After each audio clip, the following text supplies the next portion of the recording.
ஆண்டவராக இயேசு கிறிஸ்துவின் நாமத்தில் என் அன்பின் வாழ்த்துக்கள். இந்த நாளிலேயும் உங்களை சந்திப்பதில் மகிழ்ச்சி அடைகிறேன். இன்றைக்கு நம்முடைய தியானத்திற்காக நாம் தெரிந்து கொள்கிற வேத வசனம் நீதிமொழிகளின் புஸ்தகம் 5ஆம் அதிகாரம் 2ஆம் வசனம். உன் உதடுகள் அறிவை காத்துக்கொள்ளும். உன் உதடுகள் அறிவை காத்துக்கொள்ளும். எப்பொழுது?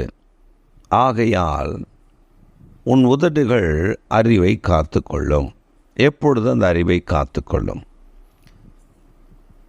முதல் வசனம் சொல்லுகிறது, என் மகனே, ஞானத்தை, புத்தியை, நான் சொல்லுகிற ஞானத்தையும் புத்தியையும் பேணி காத்துக்கொள். அப்பொழுது உன் உதடுகள் அறிவை காத்துக்கொள்ளும். தேவனுடைய ஞானம் நமக்குள்ள இருக்கும் பொழுதுதான் தேவன் நமக்கு தரக்கூடிய கிருபையை காத்து கொள்ள முடியும். 2 காரியங்கள் நமக்கு நேராக வைக்கப்பட்டிருக்கிறது. ஒன்று, தேவனுடைய ஆசீர்வாதங்களை காத்து கொள்வது.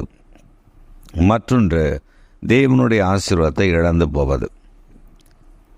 அப்போ தேவனுடைய ஆசீர்வாதத்தை கர்த்தர் நமக்கு தந்திருக்கிற ஞானம், கிருபை, தயவு, அபிஷேகம், ஆசீர்வாதம், நன்மைகள் என்று பலவாறு பிரிக்கலாம்.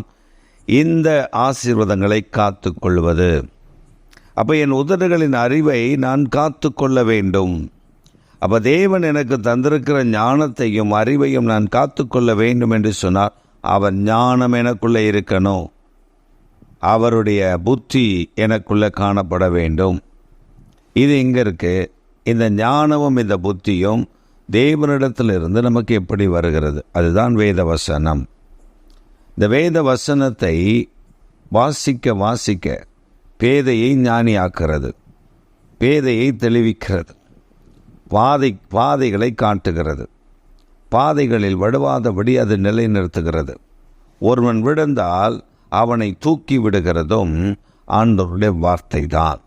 துன்மார்க்கன் தன் துன்மார்க்கத்தில் மறைத்து போகாதபடி, துன்மார்க்கன் தன் துன்மார்க்கத்தை மனம் திரும்ப வேண்டும் அல்லவோ நான் விரும்புகிறேன் என்று கர்த்தர் சொல்லியிருக்கிறார். அப்படியானால் துன்மார்க்கனுடைய துன்மார்க்கத்தனத்தில் அவன் விழுந்து போகிறது தேவனுக்கு பிரியமில்லை. அநேகர் நம்ம கேட்போம், அவன் துன்மார்க்கமாய் வாழ்கிறான், அவனுக்கு மாத்திரம் இந்த அழிவு வரவில்லை, ஆனால் நீதிமானாய் இருக்கிற சிலருக்கு இது நேரிடுகிறதே என்று சொல்லி நாம் புலம்புகிறதை நானும் என் காதால் கேட்டிருக்கிறேன்.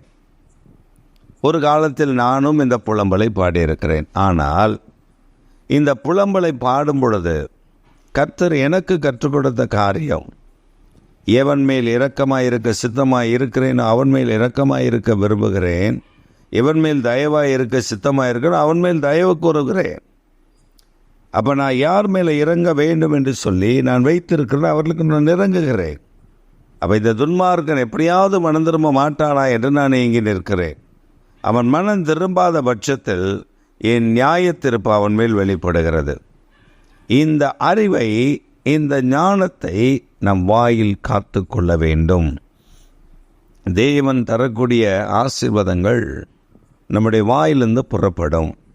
இதைத்தான் யாக்கோபு நிருபக்காரர் தம்முடைய நிருபத்தில் எழுதும் பொழுது மரணமும் ஜீவனும் நாவின் அதிகாரத்தில் இருக்கிறது என்று சொல்லுகிறார். எப்படி ஒரு பெரிய கப்பலை ஒரு சின்ன சுக்கான் திருப்புகிறது, அதே போல நாவானது அந்த வார்த்தைகளை புரட்டி போட்டுவிடும். அதனால்தான் காத்து கொள்ள வேண்டும். நாம் விசுவாசத்தோடு காத்து கொள்ளுகிறோம். விசுவாசத்தை இழந்து விடாதபடி ஆண்டவருடைய விசுவாச வார்த்தைகளை காத்து வழி நடத்துகிற அந்த கிருபையை கர்த்தரிடத்திலிருந்து நாம் கேட்டு பெற்றுக்கொள்ள வேண்டும். அப்பொழுதுதான் தேவனுடைய ஆசீர்வாத நன்மைகள், தேவனுடைய கிருபைகள், தேவனுடைய மகிமையான வல்லமைகள் நம்முடைய வாழ்க்கையில் வெளிப்பட ஆரம்பிக்கும். இன்றைக்கு இந்த செய்தியை கேட்டுக்கொண்ட உங்களுக்கும் உங்கள் வாயின் அறிவை காத்து கொள்ளுகிற கிருபையை கர்த்தர் தருவாராக. எங்கள் சர்வ வல்லமுள்ள தேவன், எங்களை பிதாவே, இந்த வேளையிலையும் இந்த செய்தியை கேட்டுக்கொண்ட அருமையான உடைய பிள்ளைகள் தங்கள் வாயில் அறிவை காத்து உடைய நாமத்தை வழிநடத்த, மேன்மைப்படுத்த கிருபையினாலும் தயவினாலும் நிரப்பிவிட வேண்டும் என்று நாங்கள் செபிக்கிறோம். பரிசுத்த ஆவியானுடைய ஆளுகையும் பிரசன்னமும் கொடுக்கின்றோம். வழி நடத்துங்க. தேவாவியானுடைய கிருபை, தேவாவியானுடைய பிரசன்னம் கூட இருக்க வேண்டும் என்று நாங்கள் செபிக்கிறோம். ஆச்சரியம், அற்புதமான காரியங்களை செய்து ஒவ்வொரு பிள்ளைகளின் நீர் ஆண்டவரை வழி நடத்துங்க. தவறுதலான வார்த்தைகள், தவறுதலான காரியங்கள் புறப்படாதபடி கர்த்தர் வாயின் அதிகாரத்தை, வாயில ஆண்டவரை பாதுகாப்பை கட்டளையிட்டு அறிவை காத்து கொள்கிற கிருபையை தந்து நாவு தீமையானதை பேசாதபடி கர்த்தர் காத்து கொள்ள கிருபை செய்வீராக.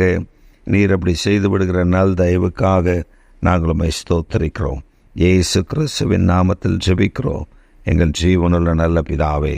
ஆமேன், ஆமேன்.